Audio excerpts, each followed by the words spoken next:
Access 2007, security. I bet your database is going to have some confidential information, stuff that not just anybody should be able to see and or update. That's where these permissions come in. Also, Access 2007 has some security enhancements, starting with the fact that there's a new file type now in 2007. So we'll talk about what these file types are and why there's more security. Encrypting the database and adding a password to that encrypted database can add a nice layer of security because A, if it's encrypted, nobody can read it. The data is scrambled unless they have that special password that you give them. So that means that they have authority to be able to access your database and read and update the information. All of the new Office 2007 products, including Access, have a Trust Center. The Trust Center is there so it can take a look at the source of your database files to make sure that it doesn't contain any harmful code that may disrupt the operation of your computer or your user's computer. So we'll talk about how you can manage the Trust Center and how you yourself can package and sign your databases so your users will set their Trust Center to trust you, and therefore they'll know that A, this is coming from a secure source, and B, this data hasn't been tampered with by someone who does not have the privileges to do so. One of the first pieces to having a secure database is separating your data from your forms. I have a topology here that will help to illustrate that. Here is the basics of how you should separate your information. We have our server data that is going to be out there on a file server or a SharePoint server. SharePoint is something that Access 2007 is really geared towards.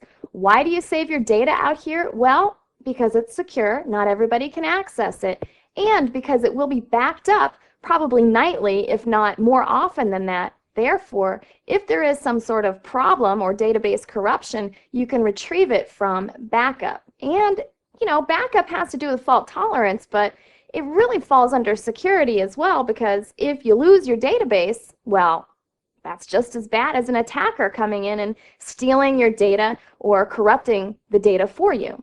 Now, that's where your tables, your queries, items like that are going to be on the server.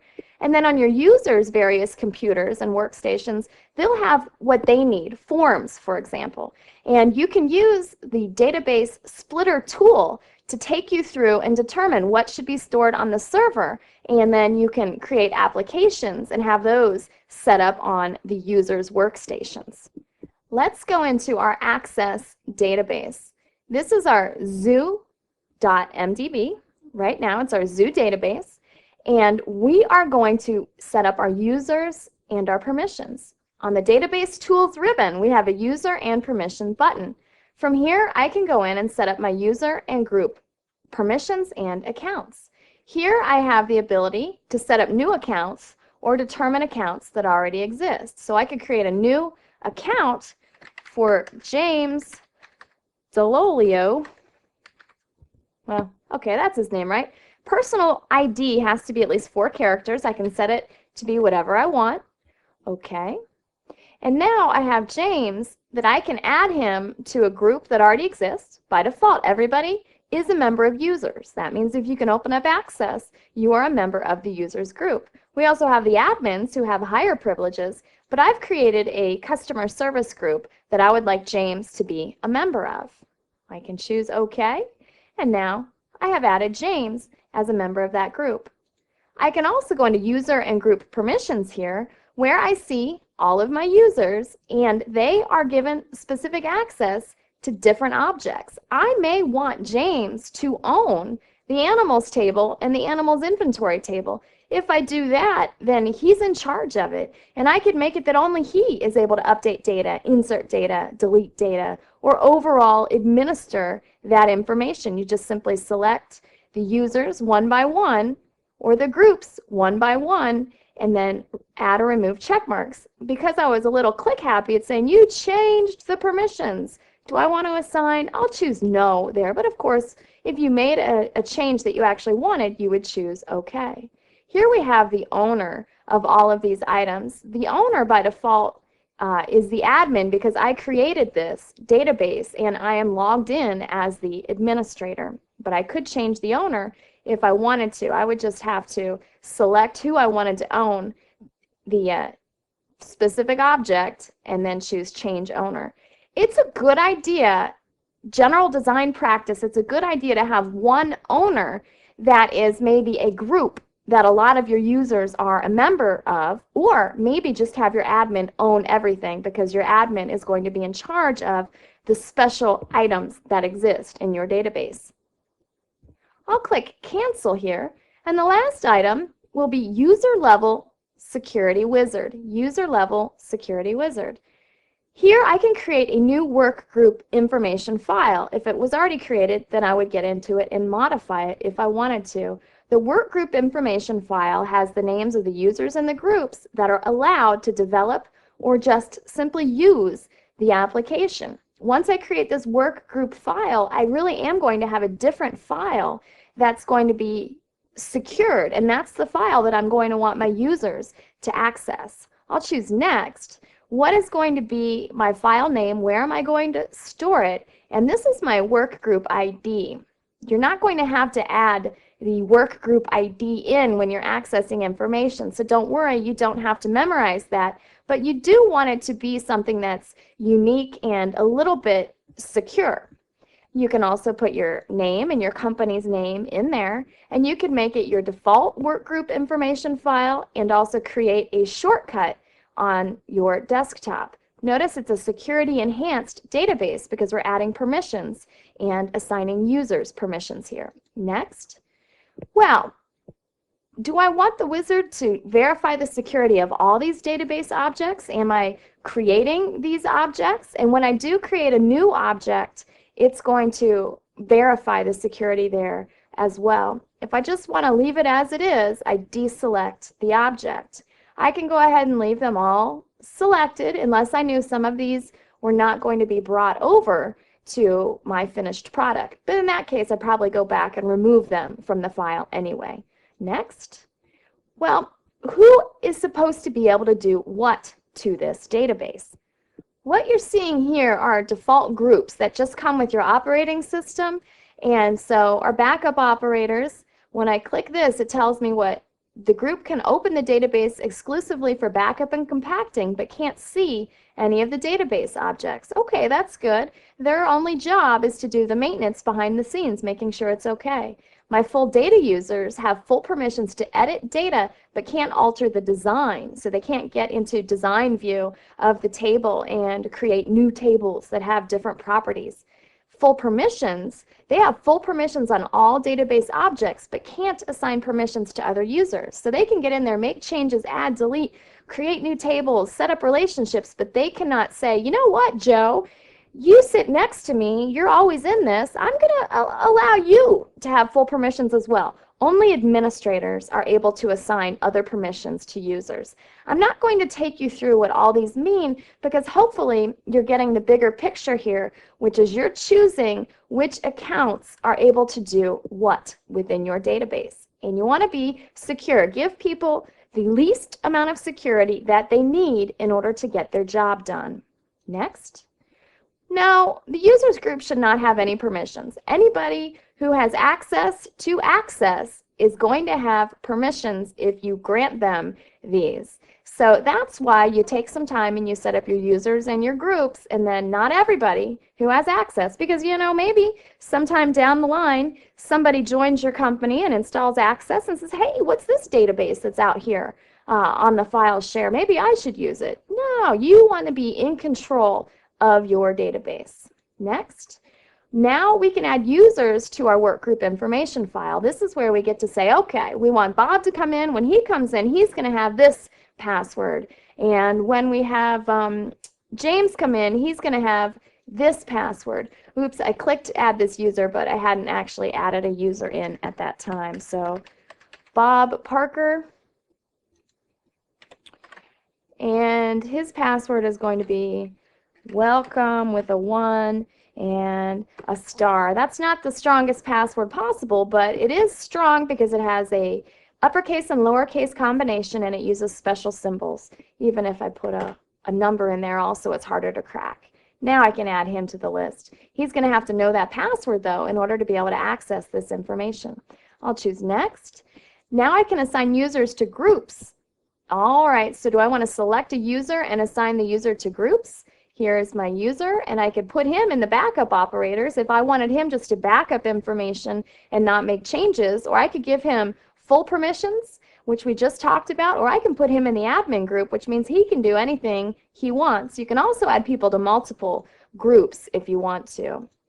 I'll click Next, and that's all the information it needs. It's going to put this as a backup copy for my unsecured database wherever I choose. So I could click Finish here. I'm going to choose Cancel just because I've been playing around with users and permissions. This is a great way to secure your database. Notice I have Make MDE here as a choice for my database. Because I'm in an older version of Access, let me say that again. I'm in Access 2007, but I'm in an older Access file. This was an Access 2002-2003 file format. It is using the legacy file types, which is .mdb or .mde for your database that's encoded. Let's go back to this whiteboard. All versions of Access before '07, so that went back to the early 90s, had the file extension of MDB for Microsoft Database or MDE for your encoded database. But now in Access '07, it's Access DB or Access Data Encoded Database so that it's more secure. By having these file type changes, you have other security options available to you in Access. So because I'm in a 2002-2003 file format, I'm going to convert this to a 2007 file format. The reason why I can convert it is because I'm confident that all my users have Access 2007. If I had some older versions of Access running out there, I would not want to convert this because the users would not be able to take advantage of these new security features. How do I convert it? Back to this Office button, I have a Convert command. When I select that, notice the Save As File type tells me it's ACCDB, and I'm going to keep the file name the same, and I choose the location for where I'm storing it. It's your typical Save As dialog box. When I choose Save, it's saying, okay, it's upgraded to the new format. It can't be shared with users in earlier versions, even the last version, 2003, which is still relatively new. Hey, I'm cool with that. Okay, now I see Zoo Database Access 2007. Let's go back to the Database Tools ribbon. Now it's Make ACCDE, so I can encode that database. And now I have the ability of encrypting my database with a password, which is what we're going to do now. I'll click Encrypt with Password, and it's telling me I have to have exclusive use to set or remove the database password. How do I do this? I have to go back to the Open dialog box and select Open Exclusive. That is fine with me. So the Office button, I'm going to close this database. Office button, I'm going to choose Open. I want the Zoo ACCDBE, and here's where I get to choose Exclusive. It's the Open button in the bottom right-hand corner. Open Exclusive. All right, now I'm in Exclusive. I can go back to my Database ribbon, and I can choose the Encrypt with Password. There it is. All right, so I'm going to encrypt it, which means I'm scrambling this database file, and only those who have the right password are going to be able to open this file. I'm going to make my password capital P @SSWORD. Do not let me forget that. Capital P @SSWORD. Okay.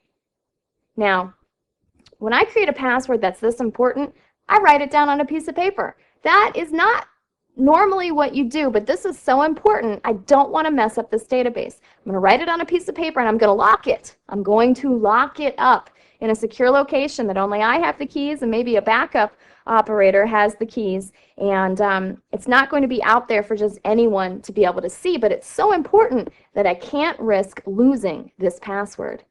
Okay? Now, what have I done? I have encrypted this database. When I close this database and try to reopen it, it's going to prompt me for a password. If I don't have the password, I can't open it. And when that file is stored locally on this computer, if someone else tries to break into this file, by using some malicious hacker tools, the data is going to be all scrambled and they will not be able to read this information. If I wanted to decrypt the database, then I can click there and it says, well, what's your password? Capital P @SSWORD, password. Okay, so now it's decrypted and I can read the information again. If I want to make an ACCDE file out of my ACCDB file, I select where I want to store it, and this is a good way to create an application that everybody can use. I'll keep it in the same location and I'll choose Save.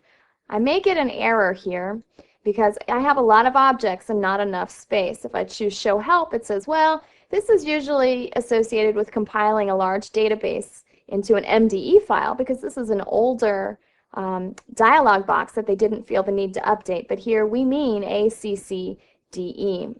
So it's telling me, hey, go in, clean up your database, and then you'll probably be able to do it again. Now, the reason why I want to make that ACCDE file is because I'm getting closer to having a finished application that I want to package up and encode and then allow all of my different users to be able to use it as an application. So that was on the database tools. That's where we were largely. Now let's take a look at the Trust Center. From our Office button, we can go into our Access Options, and here we're able to go into the Trust Center. We've seen this dialog box before. It replaces our older versions of Office where we had our Tools menu to Options, and we can do a lot of different customization. Trust Center is what we want. We can take a look at the Access Privacy Statement. That's just the legal jargon. We can take a look at the Online Privacy Statement. We can go into the Customer Experience Improvement Program, but we're not really concerned about our privacy right now, but it's Microsoft's way of saying, hey, we're not taking your information and sending it all over the place. We have two options that we're going to go into first. Our Microsoft Windows Security Center and our Microsoft's Trustworthy Computer. First, our Windows Security Center. This is a good place to go to make sure that your personal computer has a firewall turned on if, in fact, your organization wants your personal computers to have a firewall. In a business environment, normally you do have a network device at the edge of your network that is a firewall. Automatic updates are recommended because as bad hackers, attackers out there, they find vulnerabilities in your Microsoft programs here, and all programs, but this is specifically for Microsoft, then Microsoft comes up with fixes, bug fixes, or updates that you can apply to your system to make sure that you do have the best sealed program that you can possibly have. I have mine automated so that a Thursday, it's the second Thursday, I believe, of every month, Microsoft pushes down updates for me to install. Again, if you're in a corporate environment, your network administrators probably take care of this for you. Virus protection is definitely recommended on each local computer. Corporate administrators usually take care of this as well. So that is the Security Center. It's not Microsoft, it's not Access specific, but as a computer user, you need to know that this exists because you have to do the best you can to secure your PC. Microsoft Trustworthy Computing is going to take you out to Microsoft Online, and it's going to tell you some security features. We want to look at the Trust Center settings, though. These are for our specific computer, what we're going to trust and what we are going to allow to run on our system. First of all, that message bar is something that's going to pop up in your Access program when you're trying to run something and Access just doesn't know what you're trying to run, especially if there's Visual Basic Code or macros in there. It's going to say, I don't want this to run. You're going to have to right click and tell me if you will allow this part of the program to run. I like to have show the message bar so I can see when Access has found something that's questionable, but if you don't want to see that, you can choose it to never show, and then if something's not working, you'll just think, well, I have no idea what's going on. I better research this more. Enable Trust Center logging will take all this information when it finds something that's been blocked, and it will put it in a log file that you can search later on. It also helps you to store evidence if there is a problem. Trusted publishers. I have no trusted publishers, But if I were a user that was opening up an application created by someone else, I would want to trust whoever has created that application, assuming that they are trustworthy. You don't want to just trust everybody. Trusted locations. Now this is when you have your data file out there on a network drive and you say, you know what, no matter what, if something's out there on the S drive in our Access Data Source directory, yeah, I am absolutely going to trust that. So you can choose add a new location. You would just navigate to that location. Right now it's just on my C drive, or I could modify this location as well.